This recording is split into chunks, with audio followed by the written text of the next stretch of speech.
मैंने देखा बहुत ही गंदा था कि भाई इन लोगों के ड्रामे कितने दिन चलेंगे, कब पायल का मिसकैरेज होने का ड्रामा खत्म हो है भाई। बिल्कुल। Hey guys, welcome to my YouTube channel Zaidi universe.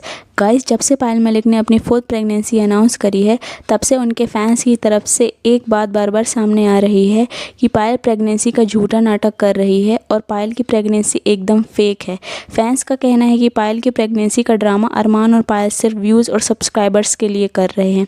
Recently पायल मलिक ने अपने व्लॉग्स में इन सारी बातों को क्लैरिफाई करते हुए कहा कि वो अपनी प्रेगनेंसी का प्रूफ करने के लिए ऑन कैमरा सारी मेडिसिन खा के दिखा रही हैं जो एक प्रेग्नेंट औरत खाती है। गाइस, यहाँ तक कि पायल मलिक ने सारी दवाइयाँ ऑन कैमरा बैठकर खाईं। गाइस, पायल ने ये भी कहा कि वो अपने डेली व्लॉग्स में ये भी दिखाती है कि वो बार बार डॉक्टर के यहाँ जा रही है चेकअप के लिए। उनको प्रेगनेंसी वाले सारे इंजेक्शंस भी लग रहे हैं।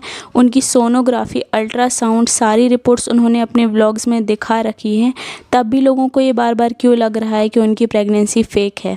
गाइस, यहाँ तक कि फैंस पायल के मिसकैरेज की भी दुआ मांग रहे हैं कि पायल का बच्चा गिर जाए। इस बात पर अरमान और पायल ने कहा कि कुछ लोगों की सोच इतनी ज़्यादा घटिया है कि लोग उनके बच्चे के मिसकैरेज तक का वेट कर रहे हैं। पहले लोग पायल की प्रेगनेंसी को फेक कहते थे, अब मिसकैरेज का वेट कर रहे हैं। पर पायल ने कहा कि उनको कुछ लोगों की गलत सोच से कोई फ़र्क नहीं पड़ता। उन्हें अपने भगवान पर पूरा भरोसा है कि भगवान उनका पूरा साथ देंगे और उनका बच्चा इस दिनों में बहुत जल्दी आएगा और एकदम हेल्दी होगा। गाइस, इस बारे में आपका क्या कहना है? प्लीज़ कमेंट सेक्शन में ज़रूर लिखें।